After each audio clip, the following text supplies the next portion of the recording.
Hi, everybody, and welcome to Big Joe's Journal. My name is Joe Tilden, and I am the host of this program. Well, we're the first Monday in October of a very, very eventful year, 2020. And we're right in the midst of a very, very unusual presidential campaign. And of course, it took a new twist and a new turn with the president defending his office,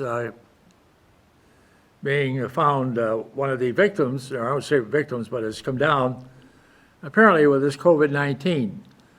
And it's rather unusual because he poo-pooed it ever since it came in here, saying it was nothing mild, it was going to disappear, be gone. And yet it's booming, and you might say the chickens have come home to roost, as it's hit the president, first lady, and many members of his staff. So far, the vice president and his staff have tested negative. And speaking of that, Wednesday, which will be the 7th of October, the vice presidential debate is going to take place. It's going to be in Salt Lake City. And that will be, of course, between Vice President Pence and Senator Kamala Harris. And hopefully it's going to be much more civilized than the presidential debate of this past week. Because the man is sick, I'm not going to say a lot of bad things about him. But certainly, in that debate, he acted like he was a deranged baboon. It was typical Trump, bullying, stupid remarks, first of all harassing the moderator, then trying to harass his opponent. And then he goes out and claims he's won the debate. Well, what he did, he made himself look ridiculous. He disgraced the office of president. Of course, you can't say he disgraced himself. He's done that on his own many, many times. But he disgraced the office of president of the United States and showed that he's unfit to be president any longer. Also led some question as to his mental capabilities. You know, I was watching a commercial for his campaign today, and the thing is one big lie from start to finish. He claims he's going to do all these things that he's been fighting against for 4 years. And, you know, you got to say, well, how many people are going to fall for this? Well, I know there will be a number that will. But the way we head into the campaign, and Election Day is less than a month away. Many people have already voted, including yours truly, voted by mail. And I would imagine probably 60 to 70% of the voting will be by mail, mainly thanks to the pandemic that's going on, and that is on the increase, not on the decrease. For example, tonight there's a rescheduled football game between the Kansas City Chiefs and the New England Patriots, largely because New England's starting quarterback had tested positive for COVID-19. And we've seen a couple of other teams, particularly the Tennessee Titans in the National Football League. I think 16 of their team personnel have all tested positive for COVID-19. Consequently, their game with Pittsburgh has been postponed for a couple of weeks. But it presents a problem, and it will continue to present a problem. It looks like it's going down in some areas, and when it goes down in some areas, it pops back up again. Heard on the news today that many schools in Vermont now are going back to the 5-day in-classroom schedule. I'd be a little leery about that myself. I know they all have to wear masks, and they have their temperature taken before they go into school. But I don't know, are we moving too soon on that? As I've said before, you know, we've got to rethink the way we live, because this is going to stay with us. It's not going to disappear and be gone and be history. It's going to be with us and going to be part of, unfortunately, part of the life or threat to life for the next future generations. And we're never going to get back to the old, what we call the normal, the old normal. We're going to have a new normal. And changes are going to have to be made. Changes how we live and how our economy exists, how we educate our kids. You look at the number of students, college students that have tested positive for COVID, mainly because they got back to school after being quarantined for 2 or 3 months in the back with their old buddies. You started having the college parties again. And the result is that the pandemic is on the rise in many of our college campuses. The University of Alabama, nearly 700 students tested positive for COVID-19. And of course, many other schools some people are in class, some people aren't, some people are doing it on television, on Zoom and whatever. The Big Ten football conference is talking about getting started. They're going to get a late start at the end of this month. Right now, here in Vermont, our high schools are playing what they call 7-man football. And it's a little bit unusual, but you know, they've got a number of kids competing. There will be no state championships this year. And most of the games that are taking place, the only people admitted as spectators are parents and family members that want to see the kids perform. As far as college football is concerned, you look at the stands and you see a lot of empty spaces. The students that are there, that are admitted, are pretty well spaced out. But I've noticed some areas that they are sitting in groups as usual. And not all of them are wearing face masks, although that's required, but not all of them are. And we're going to see how this goes. The Southeast Conference, where the COVID-19 pandemic is at its height, the southeastern states, like Georgia and Alabama, Louisiana, Mississippi, Tennessee, Texas, Florida, they're all playing football. And you got to wonder how many players on the football team are going to be coming down with this pandemic. We've seen it watching NFL games. It seems rather strange seeing empty seats. There are a few people seated here and there, but pretty well scattered around at these NFL games. And there's no question that these major sports where salaries are extremely high are going to be losing money. I mean, baseball. Contracts are already signed with the TV networks, and you can't, as the old saying, you can't change horses in the middle of the stream or change the rules at halftime. So with the salaries that they're paying out, some of these guys, and most of them aren't worth the money they're making, of course they're going to lose money. A lot of these businesses that can't open, restaurants are taking a hosing. And here in Vermont, the big question is, what kind of a ski season are we going to have? Right now, we should be, if times were normal, we should be having all the leaf peekers driving up here to look at the foliage. Foliage came early this year, and I think it's going to peak early. Normally, it's right around the first part of October, which is now, really. But it runs about the middle of October, and then it's history. And we hunker on down and wait for the assault of winter. But I think it came a little early this year, mainly because conditions are rather dry up here. And in many places it peaked a little bit ahead of time. But didn't really make that much difference, because we didn't have the huge amount of tourists coming through the state. Consequently, our tax revenues are going to be down. Tourists Foliage season is one of the big seasons when folks come into Vermont and drop off their dollar bills. It really helps our state budget, but this year, not so. So the big question now is how the ski season is going to be. According to the Farmer's Almanac, we're going to have a winter that is a little bit warmer than normal. And of course, that is due to climate change. As the globe gets warmer and warmer, overall, we're going to find maybe a shorter winter season.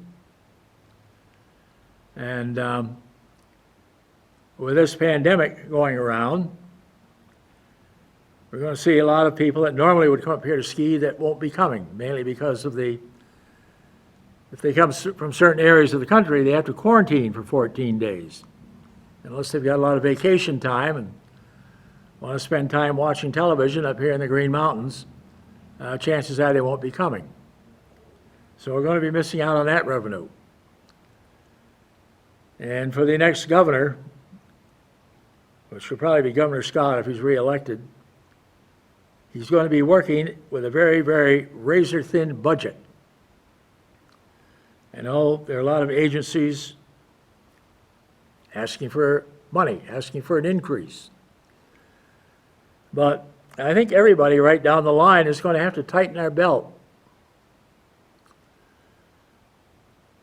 I'm very, very concerned about jobs, even though I'm retired. But you wonder how a lot of younger people that have the responsibility of providing for a family, they have to be deeply, deeply concerned the way this thing is going, the way the economy is going. They have to be concerned about, first of all, how they're going to feed their loved ones, how they're going to feed their family, how they're going to heat their homes this winter, how they're going to pay their mortgage or their rent, how they're going to put aside any money so they've got a little nest egg for when times even get tougher. Nest eggs may be only a dream right now as things tighten up. And there is no question throughout the country, if we ever get this thing under control, that the next president, who will be Joe Biden, is going to be faced with dealing with a huge depression, economic depression. And how he handles that will make or break him for the 4 years he's our president.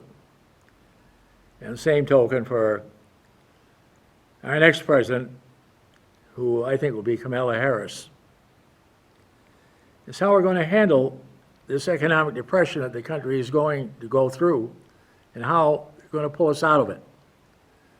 Well, I think we've got to turn the pages back in history, study a little bit of history, go back to the 1930s, some of the programs of Franklin Roosevelt's New Deal, maybe recreate the WPA, Works Progress Administration, work in our highways to improve our rail lines, to improve, as I said before, our roads and other structures. Maybe reinvent the CCC, the Civilian Conservation Corps, to take care of our natural resources. Fortunately, because of the New Deal under Franklin Roosevelt, many of these organizations are still in place. We have our federal forests and parks, as well as at the state level, to maintain that, provide work there. Many of our water systems, many of our communities are out of date. There's a lot of work that has to be done there. And this is one project that a reconvened or reorganized WPA could handle. So the federal government is going to go further and further and further into debt. But because of the upcoming economic situation, the federal government is going to have to become the employer of last resort to put people to work. You look at the large number of people nationwide that are applying for unemployment. You got a job now, brother, hang on to it. Hang on to it. Because there's going to be a lot of people looking for it if you don't want it. We're seeing once again lines of cars waiting to get food. Here in Vermont, there's some controversy because the contract for distributing food went to 2 out-of-state firms instead of keeping it in-firm. The idea of the project is that people are supplied with food, mainly through the Vermont Food Bank and other sources, but the food comes from Vermont farmers. It's locally grown, locally produced, and it is purchased from them and then distributed to the people that can't afford or need extra help putting food on the table. And the fear is that with contracts going to these out-of-state companies, that the food will come from out of state and not locally. But part of the cycle of getting this thing going, as Vermonters eat, they're eating Vermont-produced food. And our farmers need the help. Whether they're in the beef business, whether in the dairy business, of course, taking a big hit with the number of dairy farms that are closing because they can't make it anymore. The high cost, they're losing more money producing milk than they are making it. Now, I want to say that again because that might not have come out right. But right now, the average dairy farm, it's costing them more to keep cows and to milk them, to sell as milk. And it's costing him more to produce it than what he is getting for what he sells. Because the price of milk is way, way down. And it fluctuates back and forth. Here in the Rutland area, we saw the Thomas Dairy going out. Well, it already has gone out of business as of October 1. Because they had a glut of milk they weren't able to sell. With restaurants closing down, schools closing down, there wasn't that need for milk, which is the most, probably the most healthy food you can have. And consequently, with all this surplus milk and not able to move it, it became a financial problem for the Thomas people to stay open. And so, unfortunately, they became one of the many dairy operations that have shut down in the state of Vermont over the past few years. Because the price of milk, there's a lot of milk, and its price on the market is low. Well, you may not think so when you go in and you buy a gallon of milk at the grocery store and say, wow, this is costing a lot. But that profit's not going to the farmer. That profit's going to the middleman. And the middleman buys it from the local farms.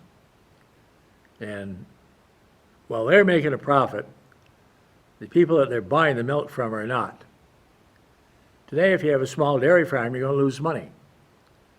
You want to make money in the dairy business, which is going to be very, very difficult to do, you've got to have a large farm. You know, milking 30, 50 cows, it's mainly for home consumption or sell locally to your neighbors or whatever. But if you're going to make any money on the deal, you got to have a large dairy operation, 200 to 300 cows at least, and try to make a profit on that. Now, that's the economic situation we're looking at right now. Now, on the political scene, getting back to that, as I said, because the president is ill, and we wish him and his family a recovery. I'm not going to level my usual criticism at him, except for his performance on the first presidential debate. Now, the second presidential debate is scheduled for next week. But chances are the second and the third are not going to happen because the first family will have to be quarantined for 2 weeks. And right now, with about 4 weeks to go to the election, he's in the hospital and he quarantines. He'll have about 1 week to campaign prior to the election. But I think by that time, with all the mail-in votes and everything. The election, for all practical purposes, has already been decided. As I said before, I'm looking for a Democratic sweep. The question is the Senate, whether the Democrats are going to regain control of the Senate. They'll keep the House, and they will get the White House. The Senate is a question mark. And right now, the Republicans have a 53-47 majority, which means the Democrats got to flip 4 seats. And where are they going to do it? Well, the state of Maine looks like one. Possibility in Georgia for a second one. Montana, possibility of a third one. The fourth, maybe North Carolina, maybe even South Carolina. Oh, that's debatable. One place where I think we'd all like to see it, and that is Kentucky, where Mitch McConnell is up for re-election, the majority leader of the Senate, the one that's been bottling up everything. And I'm not sure how tight a race he is in, but his opponent was a combat pilot in Iraq and Afghanistan. I believe she is a lieutenant colonel, or was a lieutenant colonel in the Air Force. And she's now running against Mitch McConnell for a Senate seat out of Kentucky, and wish her well. And hope she does it. If she does, it'll be a major upset. And if McConnell goes down, then you know the Senate is going to flip and be Democratic controlled. Looking at that scenario of the Democrats controlling the White House and Congress, we turn to the Supreme Court.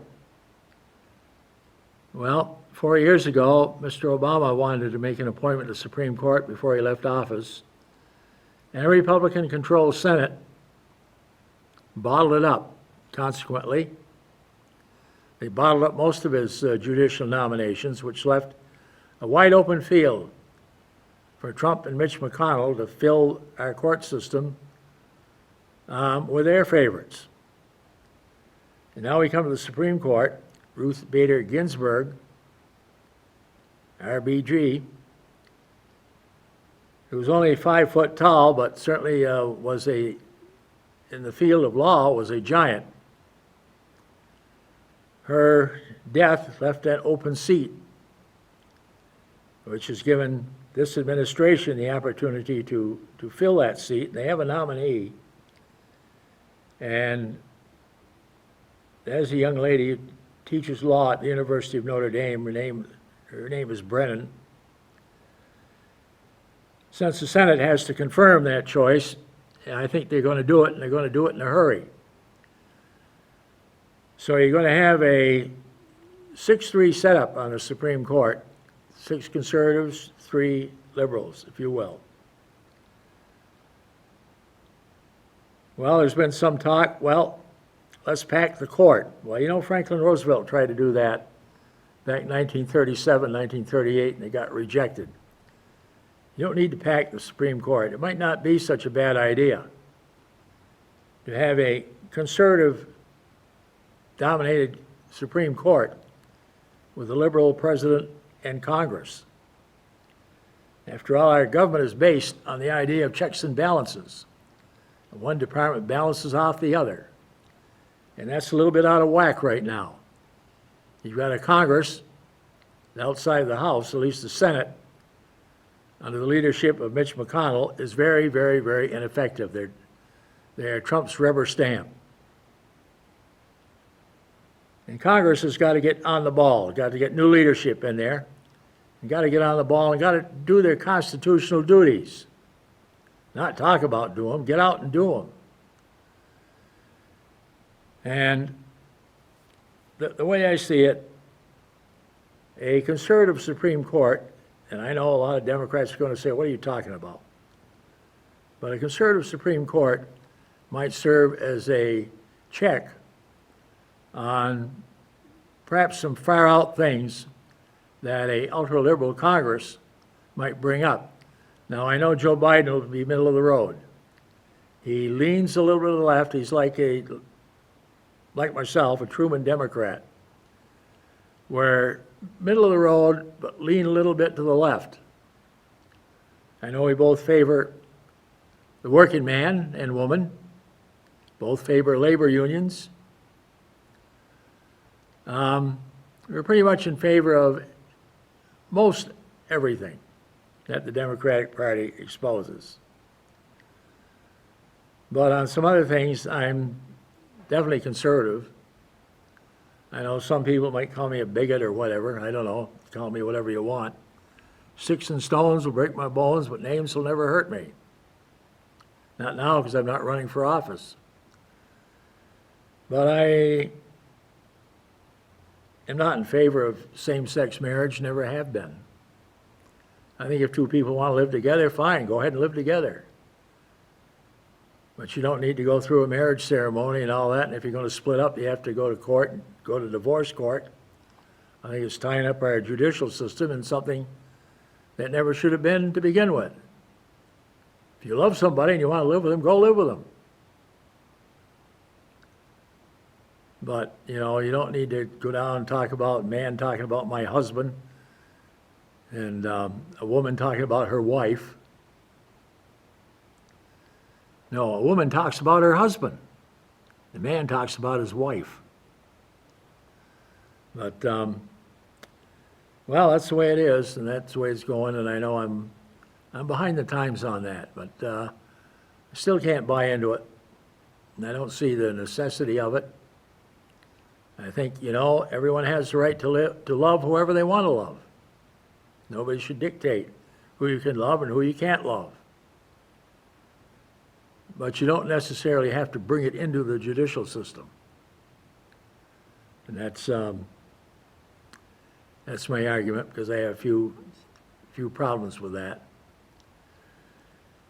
But there are other problems around which are outdistance that. I think one of the big things is how thorough an education are our children getting?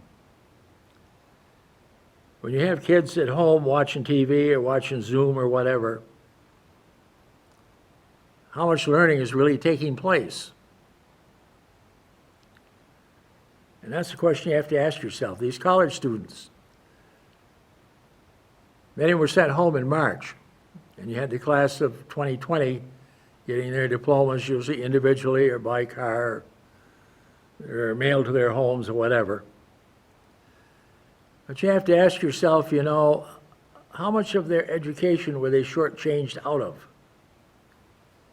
And the kids that are in college now, many of them are paying tuition. Those that are on campus are paying room and board. But how many classes are they going to? You know, the best way to learn and the best way to generate that desire to learn, that desire to know more, to explore, that comes especially through a person-to-person contact between the teacher and the student, face-to-face, the teacher and the student. Not through the medium of TV or the medium of Zoom or a computer or whatever, but face-to-face. And that's why I think, and I'm going to harp on this, that we're going to have to flip-flop the school year. Because many of your classes are going to have to take place outdoors. If anybody thinks this COVID-19 is going away, you're living in a dream world.